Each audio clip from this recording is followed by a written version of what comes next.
Good afternoon and welcome everyone to Congressman Coffman's second town hall for this year. We'd like to please stand for the Pledge of Allegiance. I pledge allegiance to the flag of the United States of America and to the republic for which it stands, one nation, under God, indivisible, with liberty and justice for all. At this time, I'd like to recognize veterans in the audience. If you please remain standing and be clap.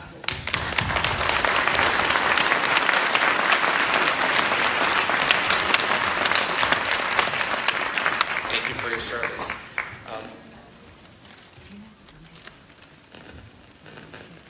At this time, I know a lot of you have a lot of questions, so we'll just throw it over to the Congressman for a quick opening and we'll start the questions.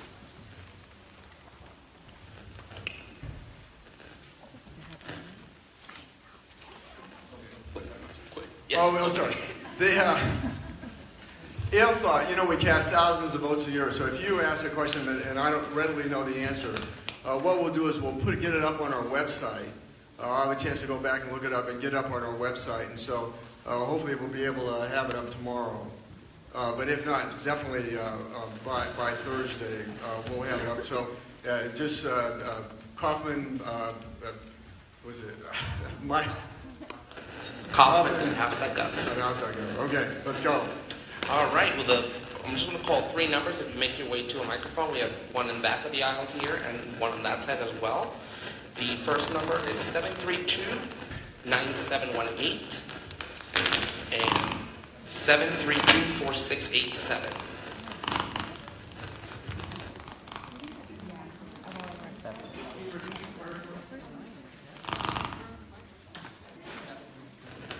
Seven 732-9718 and 732-4687.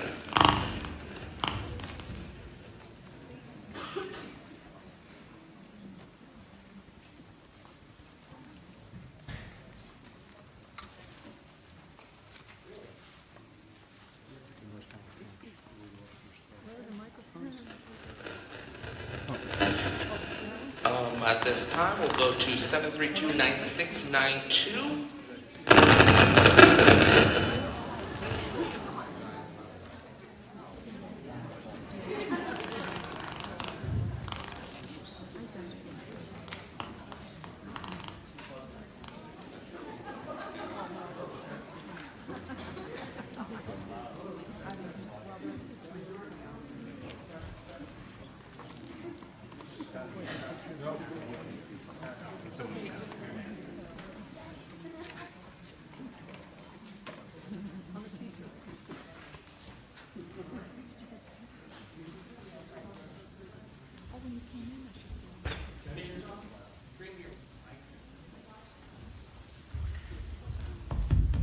Now it's on.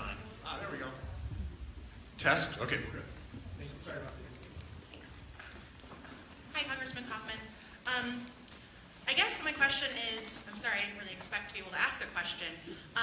My question is, you sent out an email to Republican constituents, specifically asking for them to come here tonight to speak with you in retaliation, I guess, against radical activists and public protesters. I wanted to specifically ask how you would like us to have meaningful dialogue with you when we've tried calling you, we've tried going to your meetings, we've tried asking you questions and gotten very little response besides these town halls that are very hard to get into.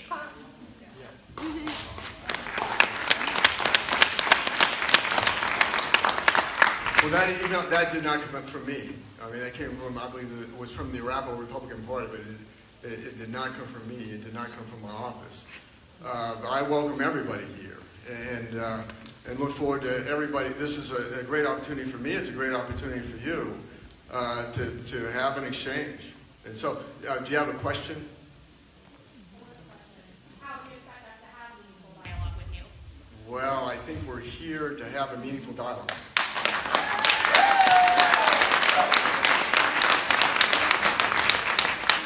Next question. Again, the numbers was 732-9692, 732-4776, 732-9718, and 732-4687. If you have those numbers, please make your way to the microphone. Ma'am, go ahead. Hello, Congressman. My name is Casey. I've been in healthcare for 15 years. And prior to 1985, a routine doctor's visit might cost me a half a day's wage. Now, since that time, the healthcare system has morphed into a very greedy billion-dollar industry where I am now required to have insurance premiums, co-pays, excessive testing, exorbitant pharmaceutical costs, all for a system that worldwide is considered mediocre. My question to you is, what conversation are you ready to have about halting the evolution of the greed in healthcare to return it to a system of medical care? Well, thank you for the question. I think we do have a problem in America, and we have a problem in terms of cost. We have a problem in terms of access, and we have a problem in terms of outcome. And so it's a question of how can we do better? That's how we have to challenge ourselves. How can we do better? And so I think, for instance, moving away from a fee-for-service system, I think it's an archaic model, into for more of a primary care-based system. I think it's very important. But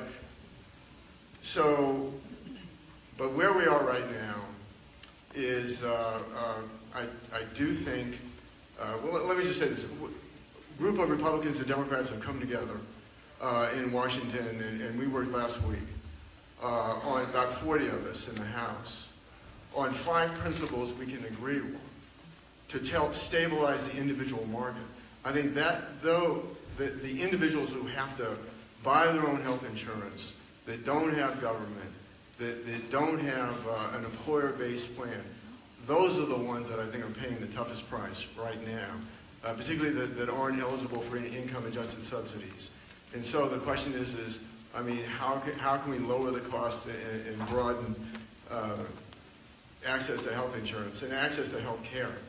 And so I think you raise a great question about where we are right now. And so where we are right now is unacceptable, and we have to move on. I do think that states are a better place to make a lot of the decisions. I've been in state government, and I've been in the federal level. And so whatever we can do, certainly to make sure that the consumer protections are maintained, but to give more flexibility to states to make decisions. And part of the 5 principles that we, Republicans and Democrats, came together on was giving more flexibility to states and providing them with what we call a stability fund to do things like risk sharing, whether they do a high-risk insurance pool or whatever, to help the high-cost cases out, to lower the cost for everybody else. How will Colorado afford that? No, we're going to follow the system. Next question. At this time, we'll move to the question back there, please. 9718 and 4687. We'll go to the gentle lady in the back. Hello. Thank you. I agree with what you're saying, but I've been reading and I'm very happy to hear that you're in that group. I was going to ask you about that, and I'm very happy. But what I hear that you're working on doesn't seem to be what's really going to be the core of what's going to improve health care. And there's some things missing there. And I'm wondering if you're not going to ask citizens who are receiving health care, who are under this system now, because you're not, congressmen and senators have a different system. They have health care, which I think every citizen should have that kind of health care.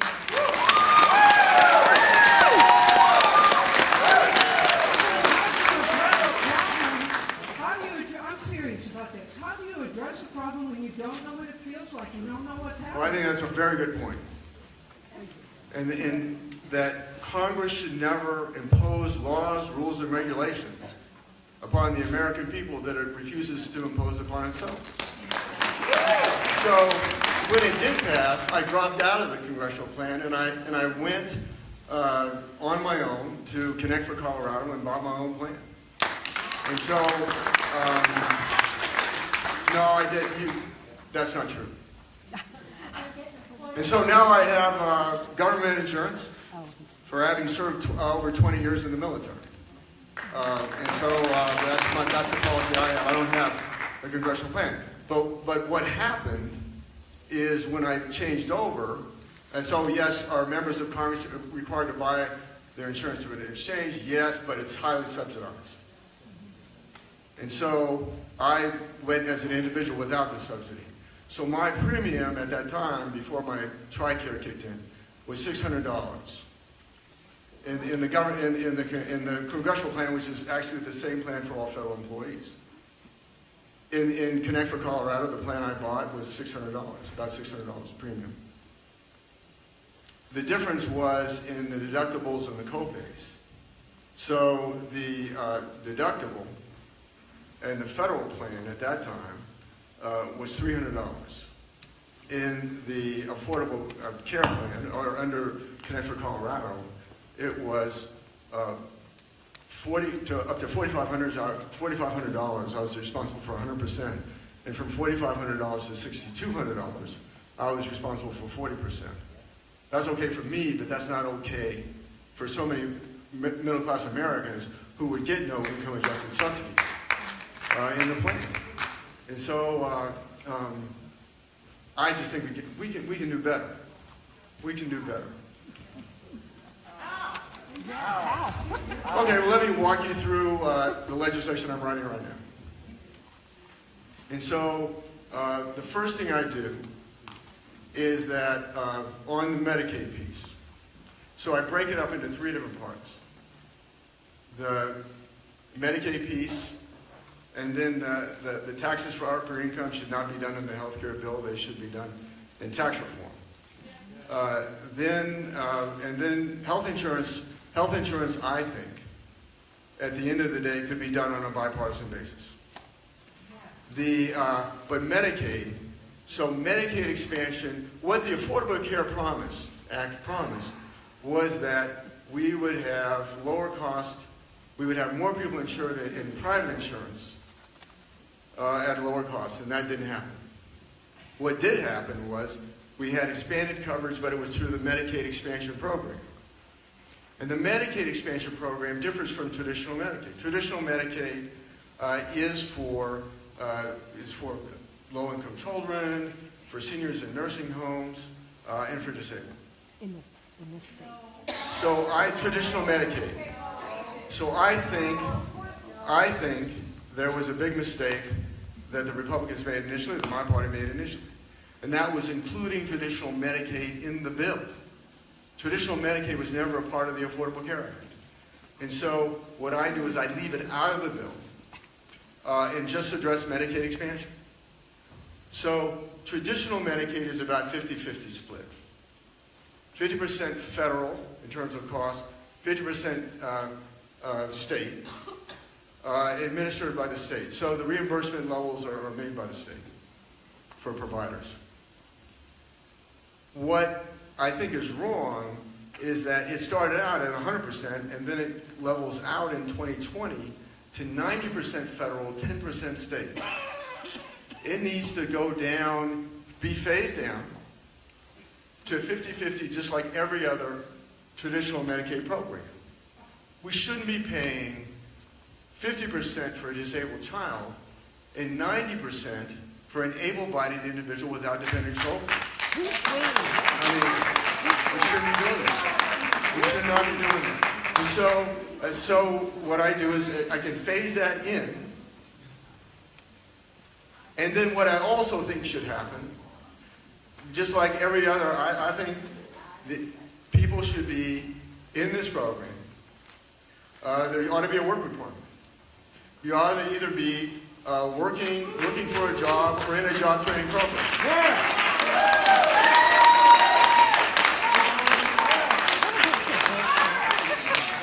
No different than the Welfare Reform Act of 1996.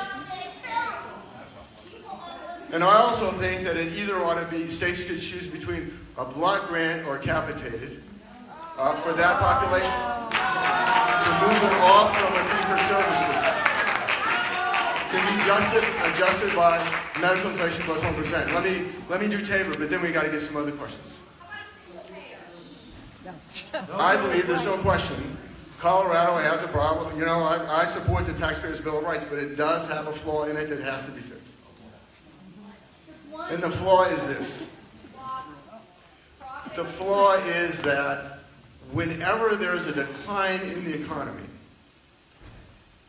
and you have a drop in revenue to the state, that the new base, that in other words, the spending level is allowed to grow by population plus inflation. But if you have a drop in the economy, that new base, that new lower amount, then becomes your base, and you can only grow out of it by that amount. What there needs to be is an amendment to it that mandates that the state maintain a rainy day fund that can be injected into it so that the base stays up, so that it doesn't fall down. And so, but the longer you wait to fix it, the more significant in the long run the problem is. So that's a state issue. It's not a federal issue. Next question. Gentlelady in the back, please. Thank you. Yes, Congressman, Delia Prescuda, 80120. The bill that went through the House that you voted against that actually did pass, the health care bill, you had said that you had voted against it because the CBO score hadn't been determined at that point. And I'm wondering why you put so much credence in the CBO score when the CBO said that by now 22 million people would be on ACA and only 8 million have been. They say that 22 million people would be without insurance if Obamacare was repealed, when in fact that's because mainly people who are being forced by insurance would not be forced to anymore. So I really question the CBO's credibility. Sure. Two issues, I think. I did mention the CBO score, but I also mentioned pre-existing conditions, and I had a concern about pre-existing conditions in the bill coming out of the House. And I came up with an amendment, I offered it to leadership, and unfortunately they didn't go with the amendment, and I voted against the bill. But on the CBO scores, when we talk about projections forward, a couple issues. Number one, when two issues occurred why their numbers didn't jive. Number one is that they counted people that once you did away with the employer mandate that chose not to buy insurance as having lost insurance. I don't agree with that. But the other thing is that there was a challenge to the Affordable Care Act that prevailed at the Supreme Court. And the challenge was on the Medicaid expansion, that whether or not the federal government can mandate states to expand their Medicaid program, or if they didn't, risk losing all Medicaid funding. And the court ruled that was not, the federal government did not have that power. So the Medicaid expansion program became an optional program. And so when you look at the CBO scores, its initial analysis didn't anticipate that court decision. And so 19 states did not choose the Medicaid expansion program. Thank you for the question. The next three numbers are 732-4757, 732-4691, and 732-4688. If you have those numbers, please make your way to a microphone. Again, 4757, 4691-4688. Microphone. To the gentleman in the back. Hi, Mike. I'm Tom Sullivan from Centennial, Colorado. My big concern right now is the business that's going on with Russia. You told us you were going to stand up to Trump. Since your May 16th statement about him giving classified information to the Russians, you've been silent. And there's a new Russian story nearly every day. The one, I don't know if you saw the one today about the president actually dictated the response that his son made about seeing these Russian people concerning adopted kids. My question to you would be, would you take a meeting with a foreign enemy who told you that they had information about a political rival, as the president said that all you politicians do? He said you all are pretty shady and that it's a bad business that you're in. Also, my other question is, if Trump fires Mueller, what part of holy hell that Senator Graham says will come about will you be a part of?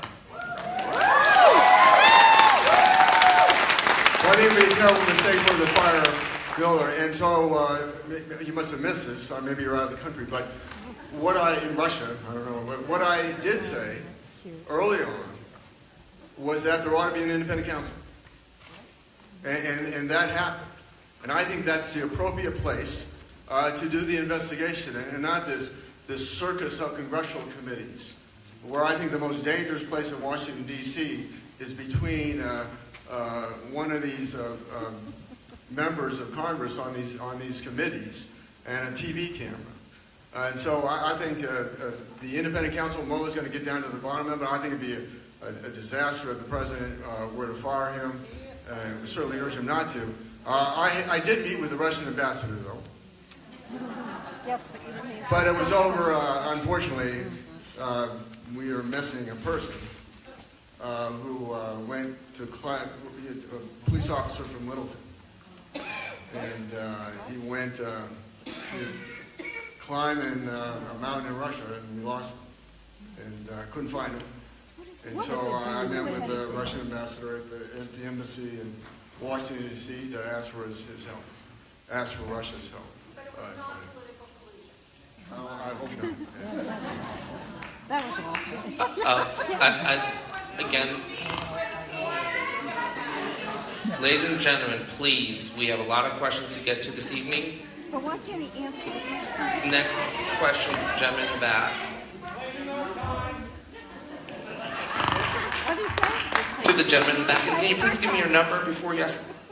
Reclaim. It was 488. Okay, thank you. Thank you for having the town hall. My name's Showing Lee up. Reedy. I was already part of a Brighton resident. I was one of many thousands that voted for conservative principles, and so I'm here to support you as well. Obviously, I think we ought to repeal the ACA cleanly. Yes.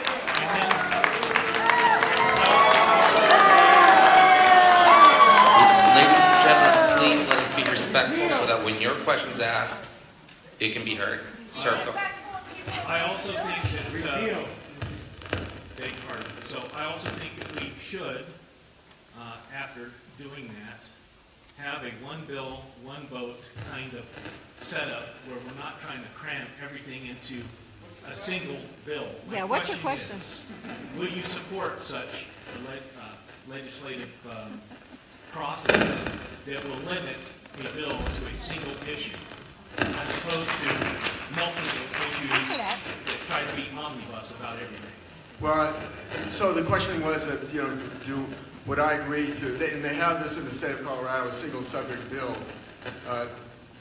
I think that's an important reform, but I think the most important reform that the Congress of the United States can do is a balanced budget amendment, to give that to the people, to the states to ratify I think the greatest threat to America comes from within, and it's our rising debt.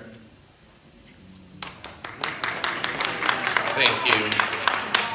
4691 and 4757 and 9728. Code 9? Oh, the gentleman in the back. What's your number? 9728. Hi there. Thank you for holding this town hall. I'm one of your constituents. My name is Maria.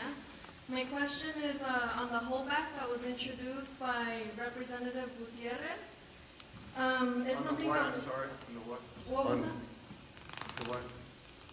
So the holdback, it was introduced by Senator Gutierrez. It's a bill that would essentially help DACA recipients. It would put a permanent solution to DACA recipients that are hanging on the line essentially right now with it being attacked by an administration, and it would essentially give us, it would provide,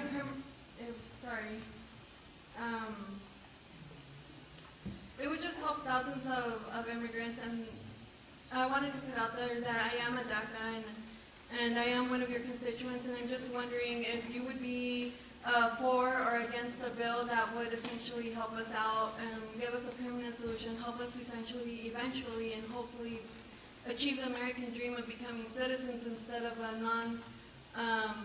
dead end of just renewing.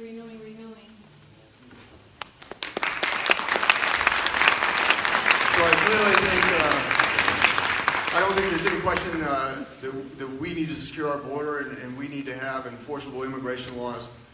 But I do think that, in particular, that we need to keep families together. And that the first bill that I introduced was with Congressman Gutierrez, and it's called the Bridge Act. And the Bridge Act, maybe that's the bill you were referring to. He's my co-sponsor on the Bridge Act. And then in the Senate side, it was Senator Durbin and Senator Graham.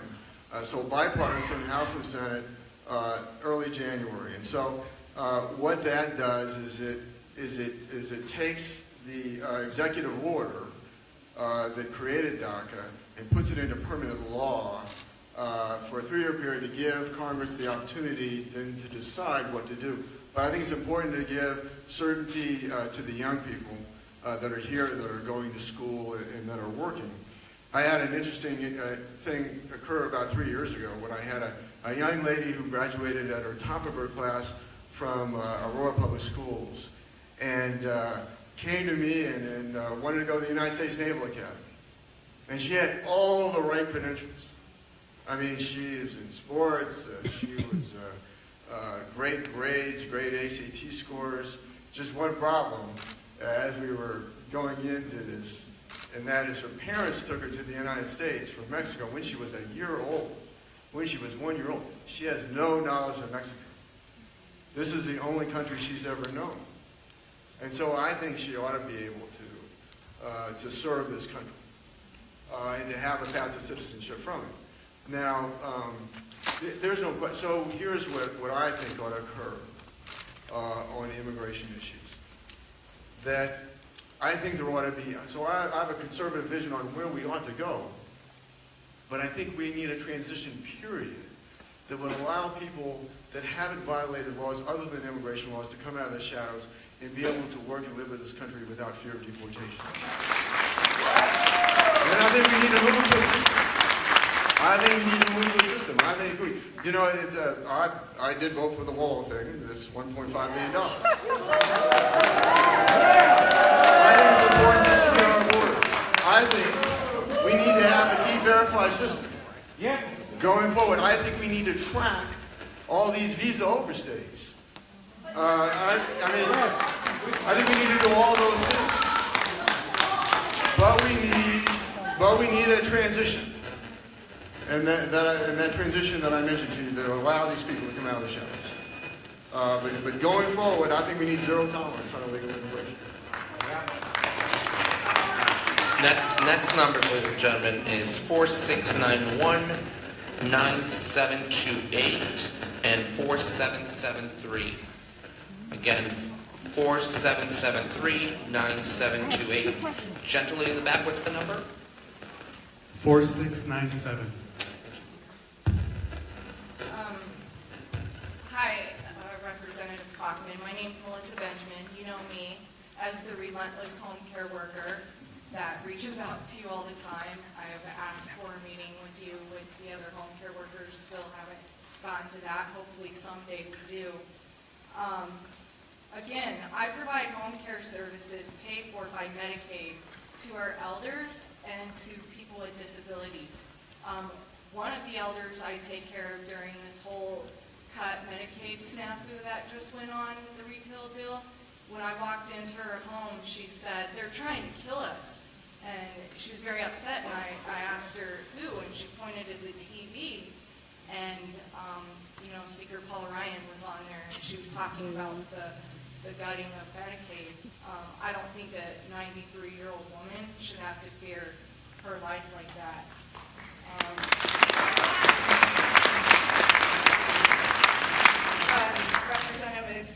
Representative, as you have pointed out, the House and Senate healthcare repeal bill went far beyond repealing the Affordable Care Act to cut Medicaid services. In your letter to Speaker Ryan on July 11th, you said, and I quote, "We should take an approach that does not attack those Medicaid services unrelated to the ACA's expansion, such as skilled nursing for seniors, services for children, and for the disabled." When you speak of a block grant program, that type of program would do exactly that. It would cut services. It would cut money. I'm only referring to the Medicaid expansion piece as being part of the block grant and not the rest of Medicaid. Well, and my question is, will you commit to vote against any bill that cuts funding for Medicaid services that would put our seniors, our elders, and our people with disabilities in harm's way, or also the workers who work full-time jobs but still qualify for Medicaid because they're being paid wages so low that they cannot sustain a life? Because those are the people you're talking about when you talk about Medicaid expansion. Sure. First of all, I don't think it should be part of the bill, but it was. But I don't know about gutting. It was medical inflation plus 1% growth on an annual basis. I don't know if you count that as gutting.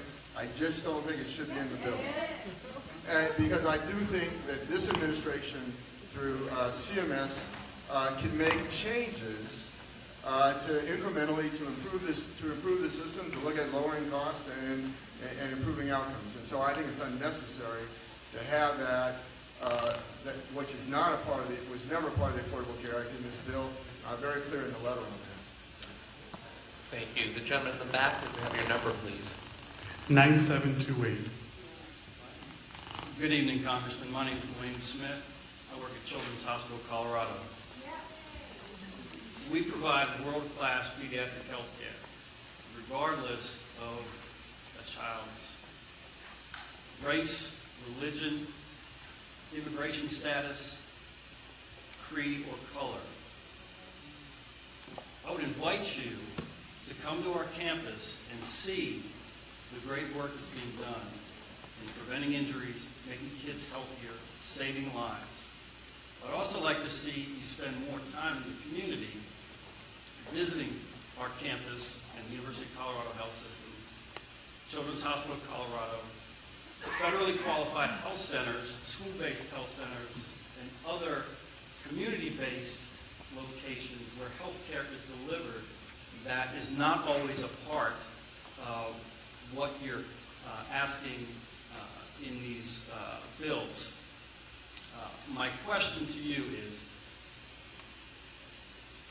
when will we get to a point where health care for children with complex medical conditions can be assured for all children in Colorado and beyond? The bills that have been forwarded thus far do nothing to support that. We are an anchor institution in the Aurora community. We have thousands of jobs that we support, and an estimate that in the years to come, up to 45,000 people will be on the Anschutz Medical Campus each day. the legislation that's been proposed will harm our ability to deliver health care and also do damage to the anchor institutions on the Anschutz Medical Campus.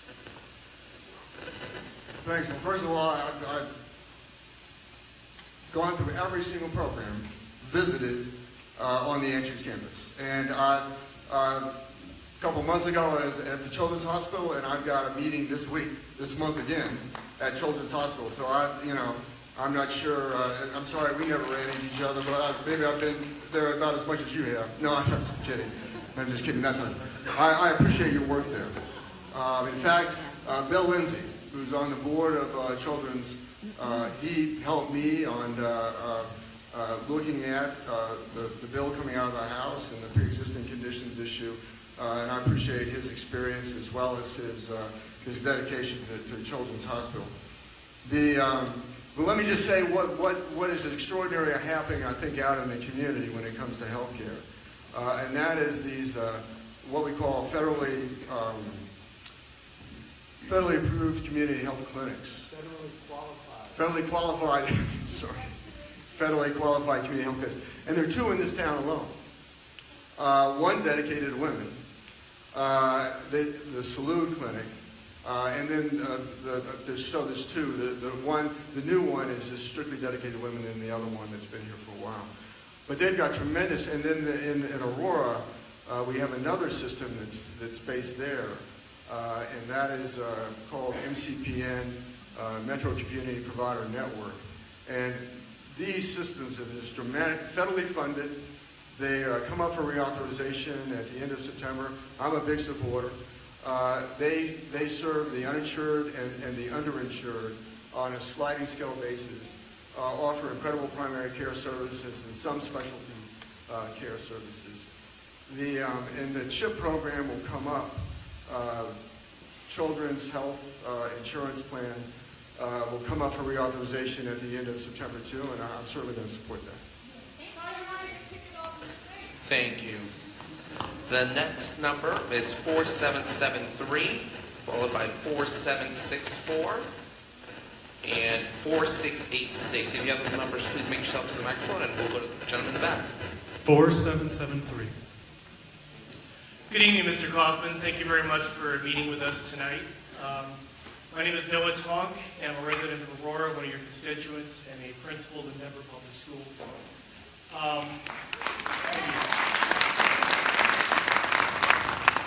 I hear a lot of conversation in the media and in Congress and in the streets over the last 8 years about health care, and it seems to center primarily around insurance, providing affordable insurance, how do we get more people insured. Like you, my family and I are on a health care plan with a fairly cruddy deductible and a fairly high premium. Many days we go to the doctor and I wonder why I'm paying this monthly premium at all, because I apparently have to pay the entire bill. The more I think about it and read and examine the situation, it seems like we have a system in this country where the entire healthcare industry is dependent upon making money as a result of people being sick. That is the core of the problem. When we have a healthcare system that cannot make money unless people are sick, that system cannot be trusted to help people stay healthy. So, in my opinion, and the opinion of many Americans, private health care, private health insurance is the problem, not the solution. So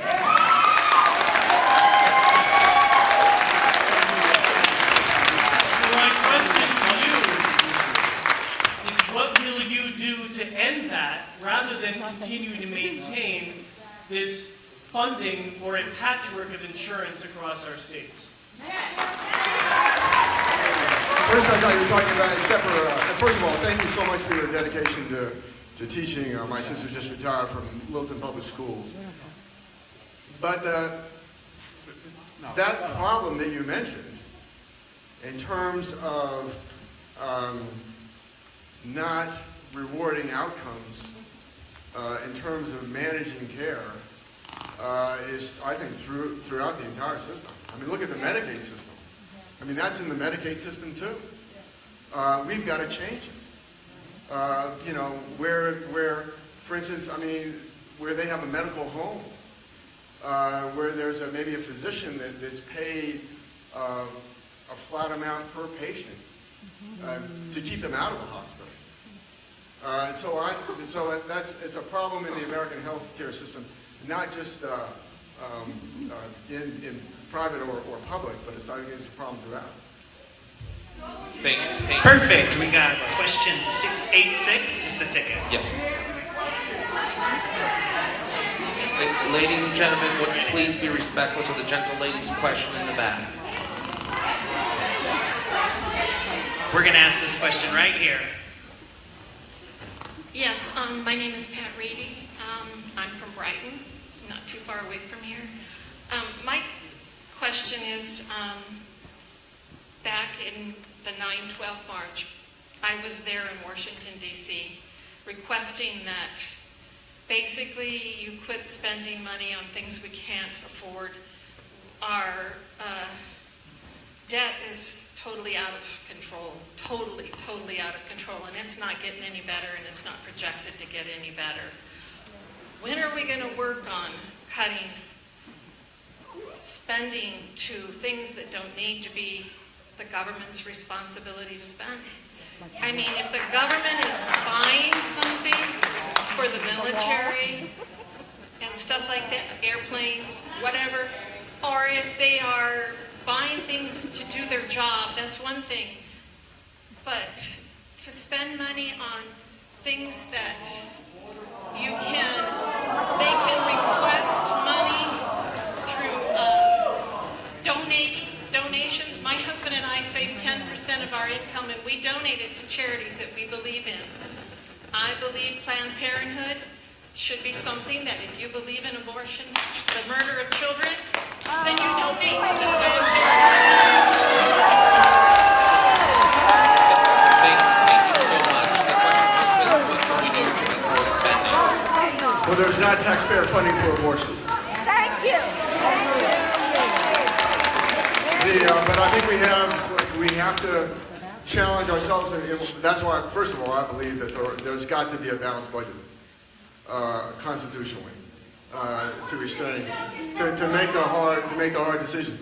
I do believe. I mean, and we have to challenge ourselves in every department of government.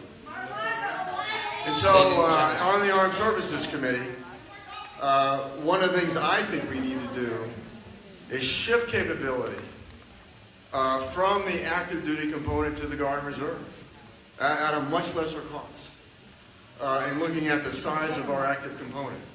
And so, but you know, and that's hard for the culture of the military to make that change.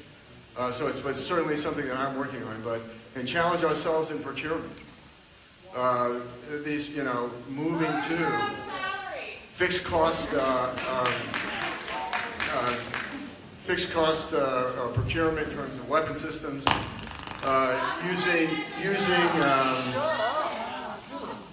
using more off-the-shelf technology and stopping these changes that go on and on and on, that increase the cost of these systems. Thank you. The next question number is 4764-9693-9748. Again, 9748-9693, 4764.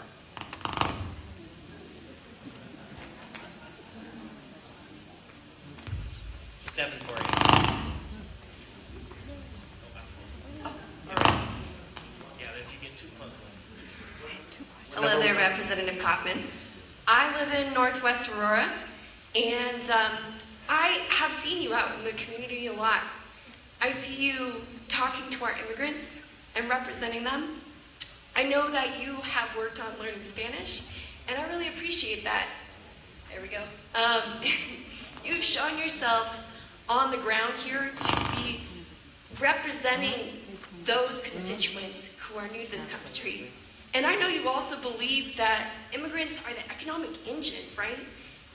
They are the people who can take us to a higher growth rate to generate more income if we have more people working here. So I appreciate you as a bipartisan representative of our community. And about a month ago, you voted for the No Sanctuary for Criminals Act. And that act, when you said you were doing that, you said it would detain felons. And what the actual content of that act, as I understand it, gives leeway for police officers to take someone who theoretically is getting pulled over for a taillight to ICE. And you said you don't want to pull families apart, but my neighbors are afraid. And I think that you're perpetuating that climate of fear against what you represent here on the ground.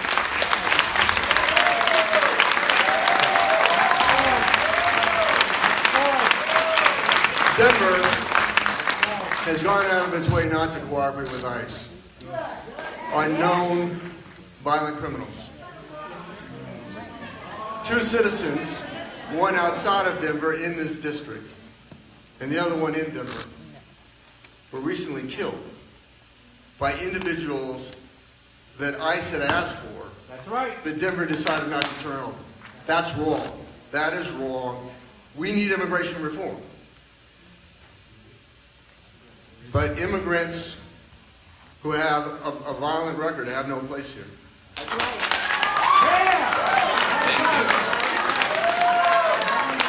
Next.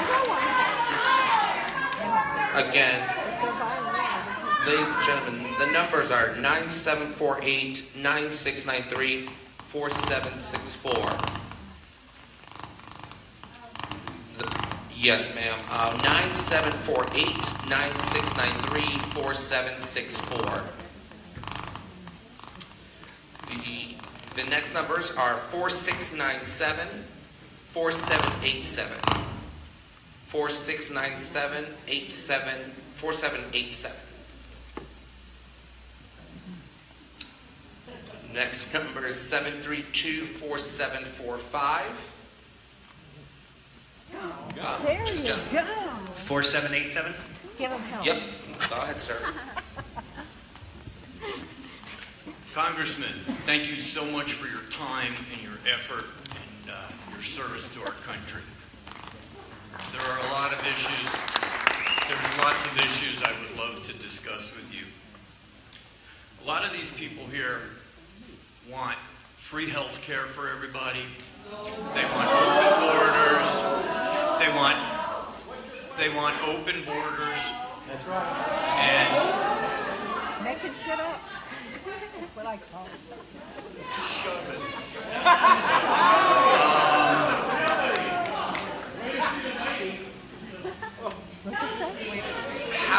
How are we supposed to pay for all of these things?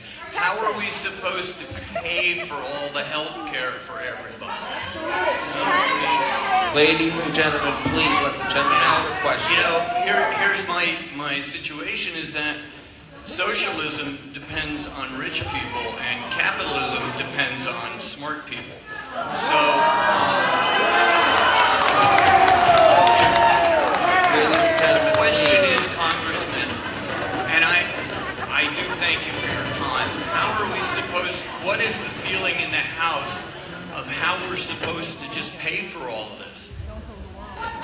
Thank you, sir. The question is, how do we pay for this? Okay.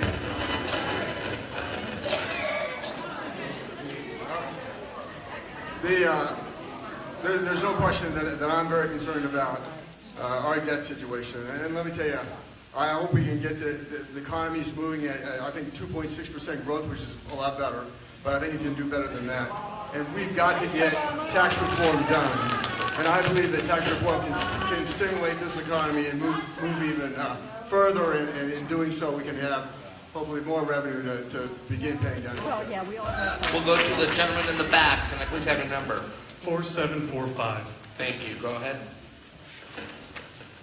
Congressman, how are you, sir?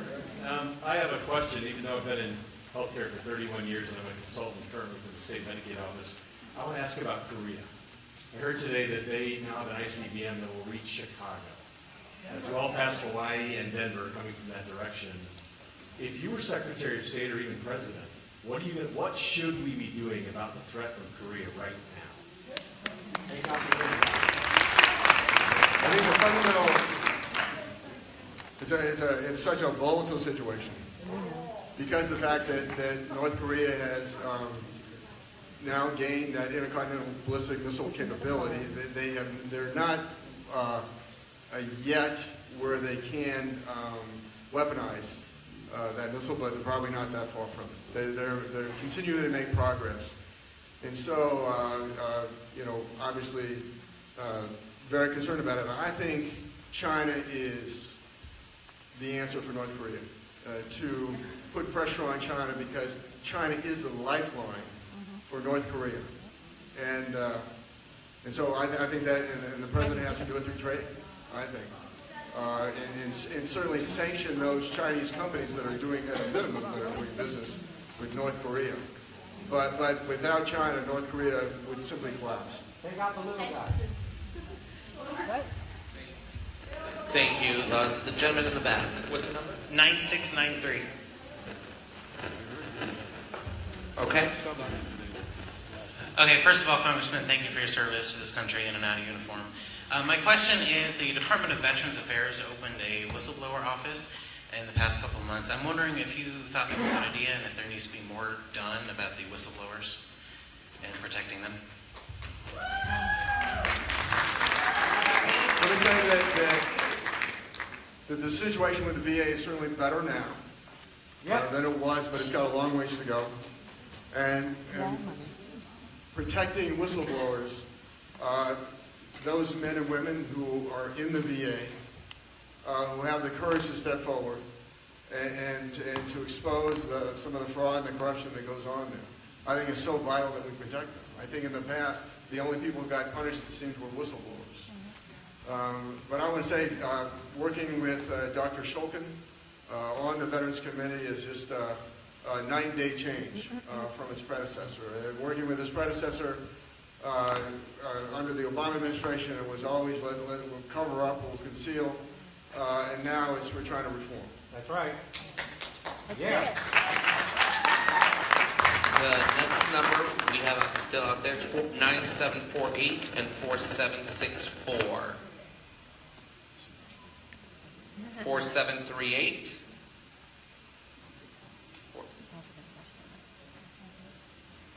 And 9727 as we're approaching 7 o'clock.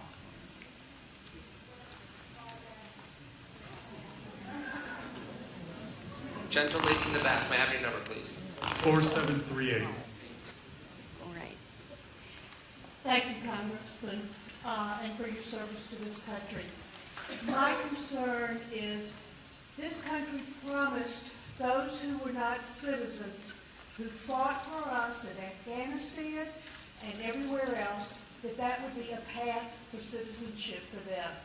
It has become a path for deportation. How are you going to help change that? Or do you think that's the way we should go? Thank you, sir. So I met with, I talked to General Kelly about it when he was secretary, right before he left, and expressed my concern. And so, so first of all, I never knew that could happen. That you could have somebody who served in the military, even though they didn't take citizenship, but they were a lawful permanent resident, because you have to be a lawful permanent resident to join the military, that they could be deported. So what had happened was, certainly they violated a criminal law. But I do believe, and I co-sponsored a bill, I'm pretty sure I'm on it, at least we're going to get on it, that would say we're not going to deport veterans with honorable discharges. It's just not going to happen.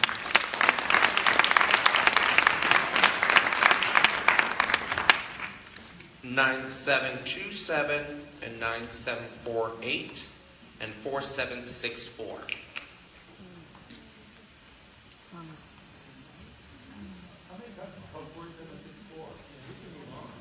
The number at least twice to make sure, just in case I have the tickets. 4774, 4774, and 4736.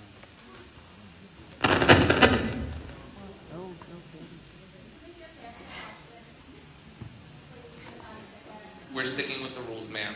Gentle lady in the back. 4774. Yes.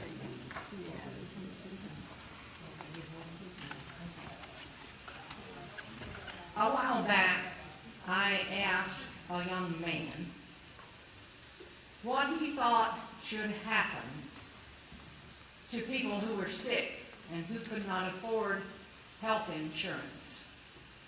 Would you like to hazard a guess as to what he said? He said they should go ahead and die. He was a Republican. Now, what is your opinion? Really not that. Not that.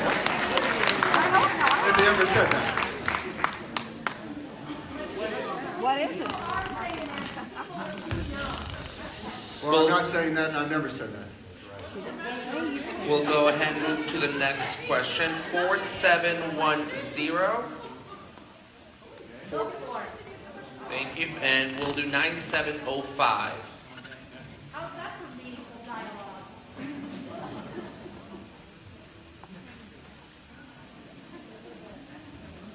Where's the microphone? Where's everyone? Oh.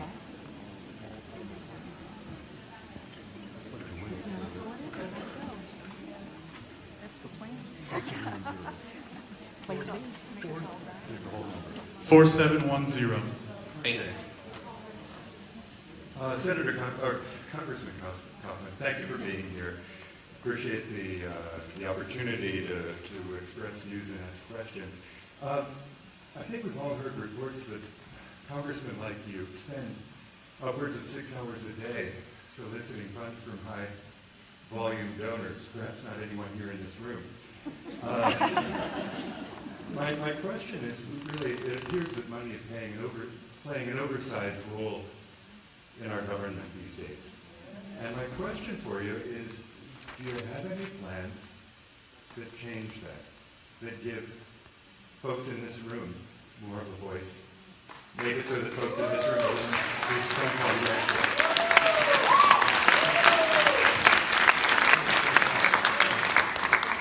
You know, I think it is, I don't spend 6 hours a day. But it is, I think there is too much money spent in politics, and then the question of how we can get it down. And it seems like, although it does seem like every time we try and make the system better, it somehow gets worse. You look at the state of Colorado right now, and there are tremendous limits on one's ability to raise money to run safer government.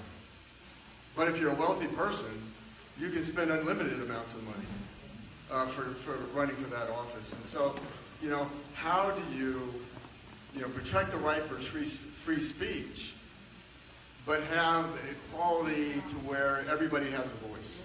And so it's a challenge. And I certainly don't think it's public funding of campaigns.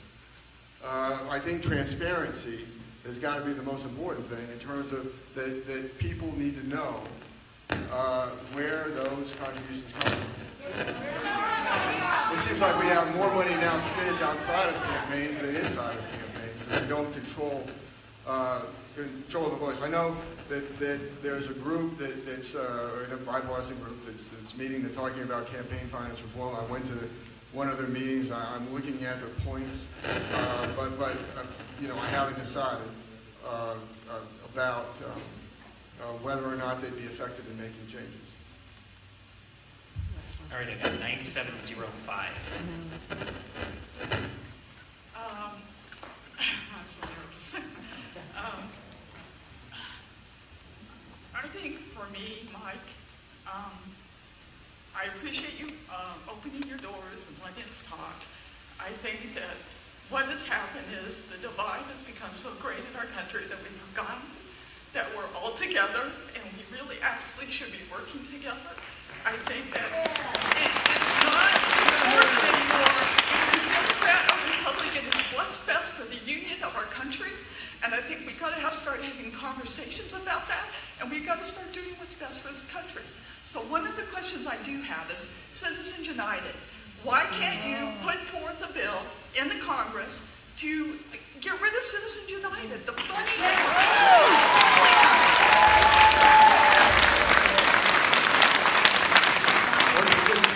it's a Supreme Court decision on the First Amendment, so I don't know how you overwrite the Supreme Court decision. Let me just say, you talked about partisanship, and I think that probably partisanship is, in my view, the greatest problem in Washington, D.C. And if you look at the 435 districts across this country, maybe there are 35 that are competitive. Maybe 35. The other 400 are very red or very blue. From gerrymandering. And so, I don't want to throw out the bipartisan thing so much, but I'm working in a group to say, should we do an amicus brief on the Wisconsin case that may very well go through the United States Supreme Court that challenges redistricting in terms of saying, you know, competitiveness ought to be a criteria across the country. I don't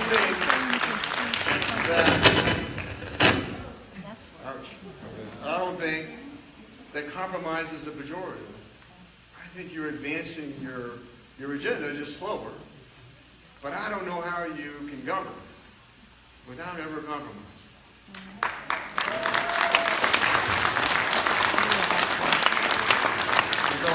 So that's something I'm looking at. Should I join in a bipartisan amicus brief to the Supreme Court on that question?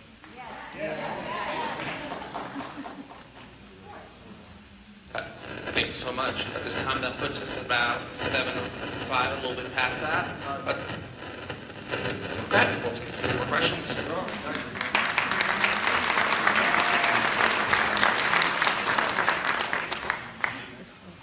4766, 4693, 9732. Again, I'll read those. 4766, 4693, 9732. 4769.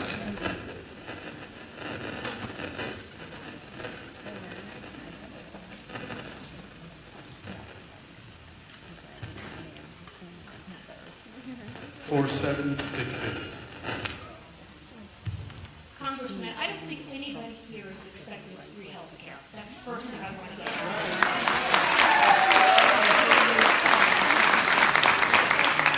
Healthcare costs have gotten outrageous, including drug costs, including doctor's visits. I have an employer-sponsored plan, and even our plan is getting to be outrageous. And while I do believe that the Affordable Health Care Act definitely needs tweaks, the answer is not repealing it. It's not. It's at this point we need to look for a single payer option.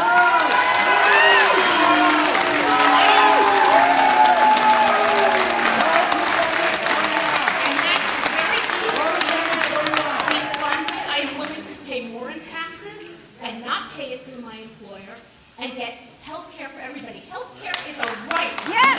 Yes! Yes!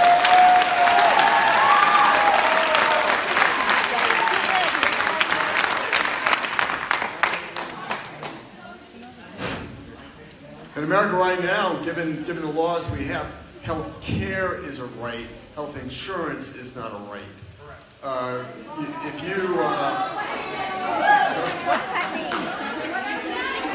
What does that mean? Health care and health insurance should be a right for all, not a privilege. It's not a privilege when you are sick, when you have cancer, to have a privilege to go to a hospital and to be treated. I have a husband that's got a degenerative nerve disease, okay? Before Obamacare, there was a $1 million limit on insurance companies for payouts. What happens when you cross that $1 million limit? You die. You say let people die?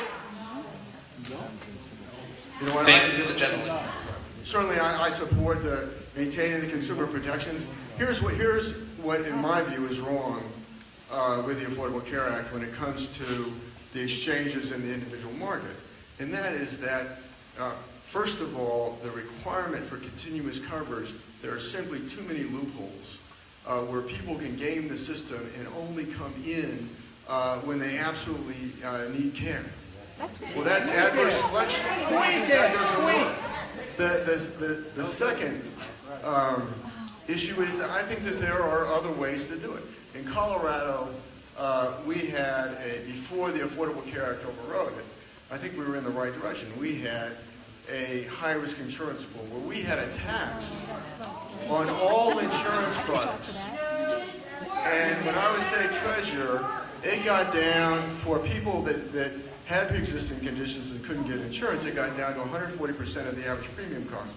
The problem with the program was that one of the largest insurers in Colorado ducked out of paying the tax. That was Pinnacle Assurance. They almost have a lock on the entire workers' comp market. And they claimed that they were a public entity when it came to not paying the tax, when it came to their own compensation. They claimed that they were just like a private entity and should be compensated like insurance executives. But that was a problem. But that concept, the concept is if you can take care of the high-risk folks by some mechanism,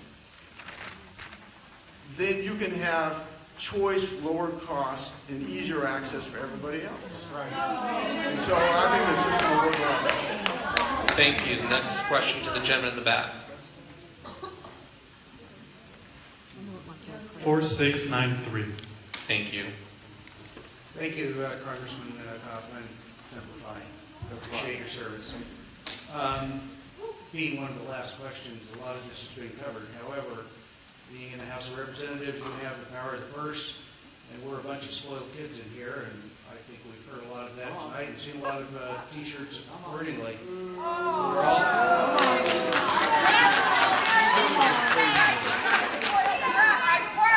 There's a lot of folks that want the government... Ladies and gentlemen, please let the gentleman ask his question. Sir, what is your question? There's a lot of folks who want the U.S. government to buy everything for all of us, things that we can't afford.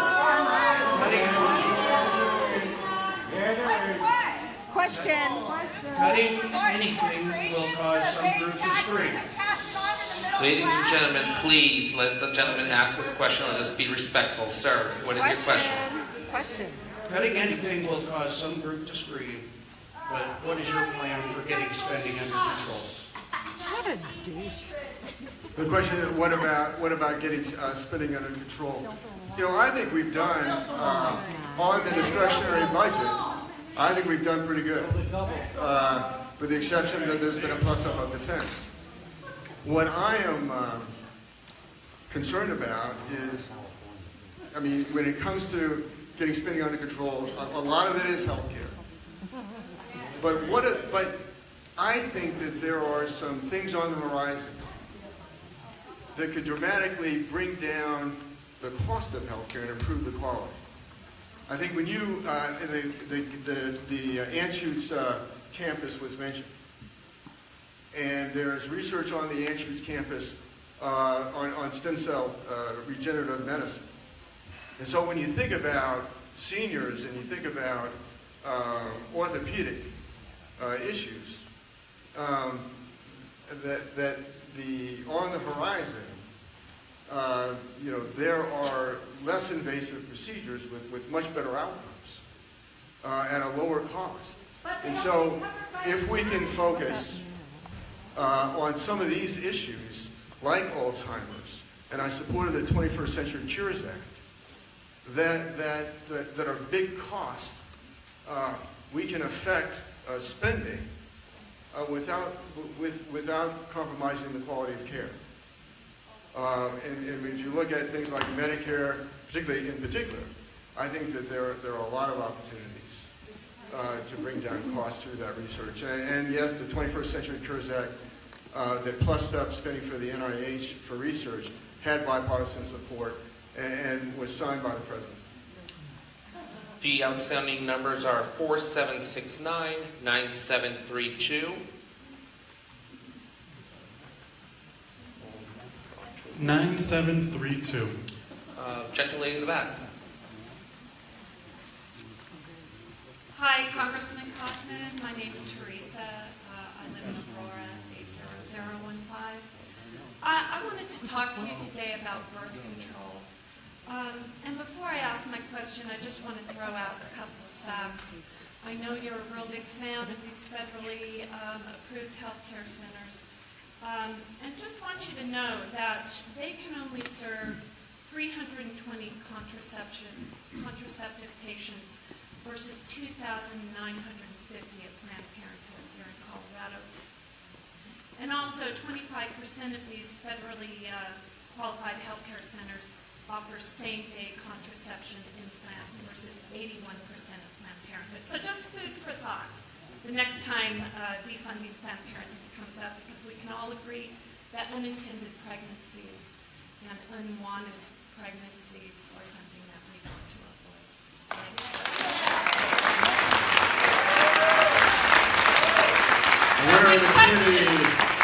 We're in a community right now that has two of these community health clinics and does not have a Planned Parenthood. No, this community here in Brighton, Henderson, yeah, that's true. Perhaps, I don't know for sure. I know that there are two Planned Parenthoods in healthcare centers in your district. And then there are 6 community clinics. And if they had the funding, they could do this. They could do exactly what Planned Parenthood does, minus the funding. That's right. No, they can't. If the gentle lady will ask her question. Okay, but I would dispute that. I volunteer at Planned Parenthood Healthcare Center, so I know firsthand. I would encourage you to visit one. I'm happy to arrange that for you in Aurora, the clinic that I'm at. I really would. You should come there and hear the stories of people. The real stories. My question for you is regarding birth control. You may not know that in 2014, Colorado implemented the long-acting reversible contraceptive program, aka LARC, here in Colorado, which helped low-income and rural Coloradans access contraception. As a result, we've seen teen pregnancy and abortion rates reduced by over 50%. Yes. We are a model state for the United States, a model state. And if you don't know about that, I encourage you to find out more about it, and I'm happy to give you information. I think we agree that's a great program. We just disagree who ought to do it. That's right. No, it wasn't by Planned Parenthood. That was through the state of Colorado. At this time, we are 20 minutes over. Never got to my question. Congressman. Okay, we'll do 10 more. I would like to ask my question. Ma'am, I would like to ask my question. if you please ask your question. Thank you. So, based on the fact that you're from a state that has a model program regarding birth control, how will you take action in Congress, given the fact that Human Services Secretary Tom Price recently cut the teen pregnancy prevention program completely? How will you take action to bring legislation like Colorado's LARC program to Congress? If not, why not? Thank you, gentle lady. The Secretary's budget, the budget coming out of the administration is not binding to Congress, so we're going to look at every program. And I'll certainly take a look at that program and see what the nexus is to the federal level. I really fundamentally believe at the end of the day that Washington, D.C. does too much. And as a result of doing too much, too many things, it doesn't do very many things very well. I'm such a believer in state government. How many of you have testified before a state legislative committee? How many of you have state legislative committee? Oh, quite a few of you. How many of you testified before a committee in the Congress of the United States? Really? You testified, what committee in the Congress? I'm sorry? Okay, great. You have to be invited. You have to be invited at the state level. Every citizen has the opportunity to testify before every single bill that's introduced. Let me tell you, I know Washington and I know Colorado. And I trust Colorado. I trust Colorado. Thank you. The next numbers are going to be 9737. 9737. Getting bad. 9737.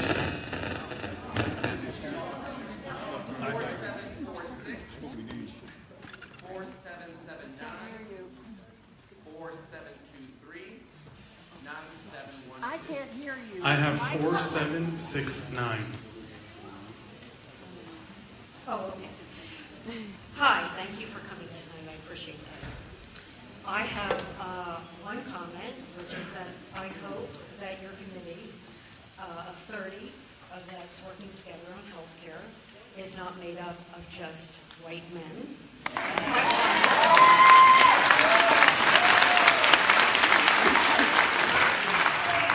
My question is, anecdotal. I have a daughter that pre-Obamacare with a full-time job, and health insurance, had to declare bankruptcy when she was 26 due to 2 very serious hospitalizations. We do know now, after Obamacare, that the bankruptcy rate has gone down by 50%. Simply because there were so many people that were having to declare bankruptcy because their medical bills were so high. Isn't this another reason to see that everyone is covered, even the working people that have insurance? So I'm certainly going to, preserve the Medicaid expansion program. And the criteria of eligibility is unchanged. I'm obviously changing the percentage, the relationship between the state and federal government and on the program to a 50-50 split. But that program I'm not advocating to change for. We've got to figure out how to cover people with pre-existing conditions, as well as how to have the consumer protections that are currently there. And I think we can do that, and I think we can do it in a more cost-effective way.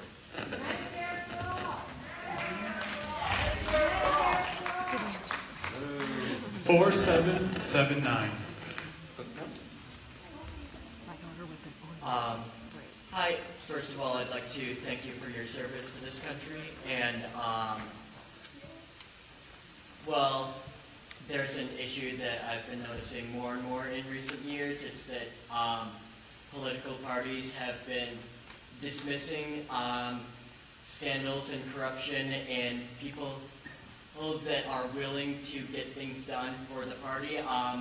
Most of you already have an example in your minds.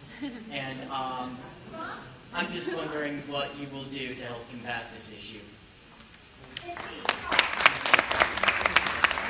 Well, I think I've discussed it, mentioned it before, that I think that there needs to be more districts like this in the country. More districts that are competitive, as opposed to just very red or very blue, where the elected representatives only has to listen to his or her party. In this district, you have to listen to everybody. We'll go to this corner back here. What's the number? 9712. Thank you, 9712. Thank you, and thank you, Representative, for having an in-person town hall. I cannot even tell you how much I appreciate that. My question is about the 2018 House budget plan. So it proposes cuts of over $200 billion next year to programs that serve everyday working Americans, including cuts in Medicare, Medicaid, nutrition assistance to the poor, children's health care, disability services, and other safety net programs. Coloradans will be hurt by this proposed budget. At the same time, it provides tax reductions for the wealthy and for large corporations, and that is what is being paid for by the cuts in essential services. So basically, the Republican Party is pushing a reverse Robin Hood budget. There's also money in there for a wall, which I think you alluded to. Will you commit to oppose any budget which provides massive tax cuts for the wealthy and corporations, which are paid for by deep cuts to programs that serve seniors, children, the disabled, and the working poor? I'm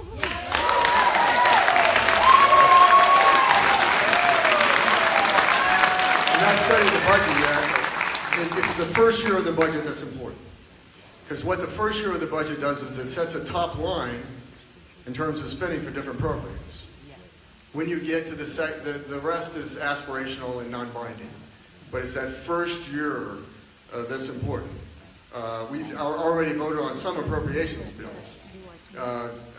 We voted on energy and we voted on a few others. The Homeland Security, that was in there. There's 1.5 billion. 1.6 sure. So I can't commit on it. I have not really looked at it. I get your characterization of it, but I'll certainly look at it. And I haven't committed to it. Part of the issue, I think, is it does have the health care bill within it that I did not vote for. So that's one of the considerations that I have to look at. Just going back, I think you mentioned tax reform. And I think that is just so important to get that done for the country. And tax reform is not simply tax cuts, but it's corporate welfare reform. It is looking at a lot of the credits and deductions that are there that don't help this country, that don't help this economy move forward. And so I think that is something clearly that will get done as well. The gentleman. 4723. Thank you. Thanks, Congressman, for coming tonight. On July 14th, you voted to approve the National Defense Authorization Act, which had bipartisan support. I wanted to focus in on Section 336, which reports on the effects of climate change on the Department of Defense. Multiple generals, including James Mattis, and multiple government agencies, including the Office of Director of National Intelligence, state that climate change is a national security threat that will lead to instability in geopolitics and impact military operations around the world. There's a quote from that, just a brief one. It's the sense of Congress that climate change is a direct threat to the security of the United States. Now, sir, I know you're committed to our national security, and I know you're not a fan of taxation or regulation.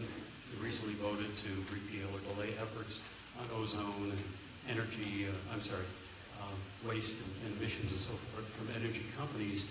What I'm genuinely interested in, given your whole philosophy towards this kind of thing, what should we do? I understand you're on a bipartisan group on climate change. At least that's what I read. Let's talk about three issues. The first is, I think you referred to House Resolution 806 on ozone. So we have a 208 ozone, I think it's called 2008 ozone reduction standard. And so we're on track on that ozone reduction standard. In fact, since 1980, this country's had a 33% reduction in ozone. So what that did is it delayed, there was by EPA rule, a new 2015 standard. And so what that did is delayed the implementation of that till after the 2008 standard was fully implemented to get to 70 parts per billion, I think by 2025. And so what it does is it harmonizes those two. The second issue, I think, is on the climate, and that is that I am in a working group that is bipartisan, and with Democrats and Republicans coming together to protect the environment and not destroy jobs, to come up with solutions that protect the environment and do not destroy jobs. And so one of the issues that I'll be putting forward in this working group is to say, you know, we ought to integrate trade policy with environmental policy. Why is it that you know, we certainly have, I think, some tough but fair regulations that countries that we import from don't have, from an environmental standpoint. Right. So why is it that we raise our costs when we do that? That's fair. But what is not fair is we push jobs overseas to countries that have no environmental standards. And then we import those same goods that once manufactured in the United States from those countries. Right. I mean, shouldn't we look at having some barriers, some protections, Yes. environmentally, on those countries that we import from? Yeah. And so that's what I'll be pushing. That's right. Oh, it is the workers that have lost their jobs. Again, the last two numbers we have is 4746 and 9737.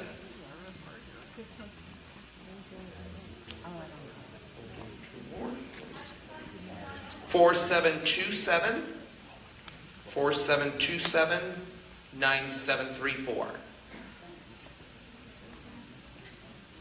Yes, 732-4727 or 732-9734.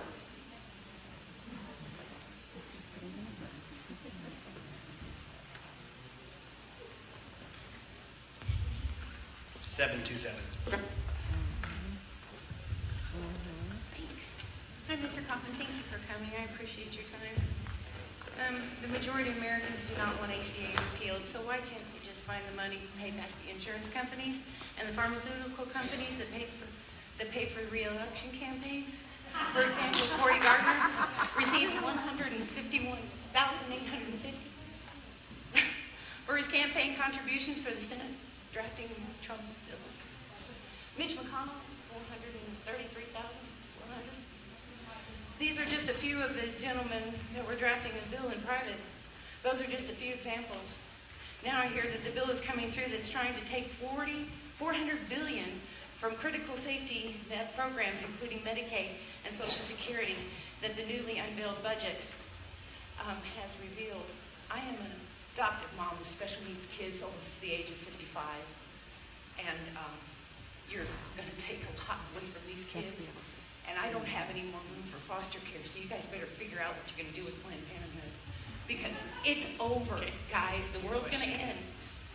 We will not vote against repealing ACA. It takes away from Medicaid.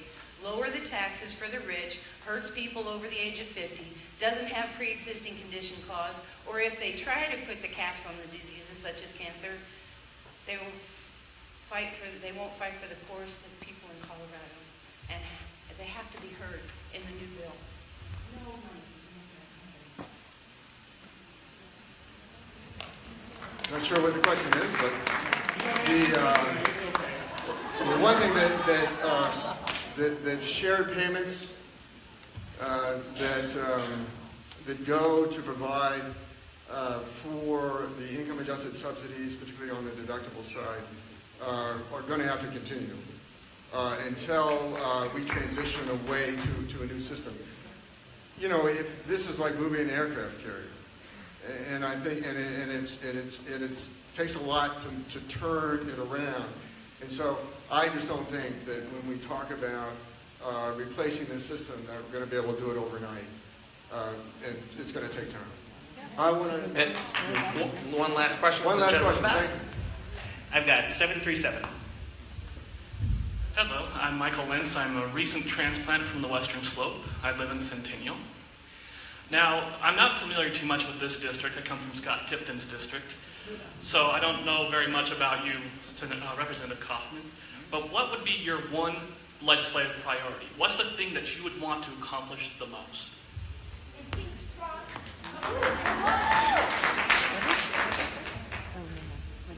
We're the top legislative. I think we've got to fix this healthcare system, but I think tax reform, I think it's absolutely critical to get that done, to move this economy forward.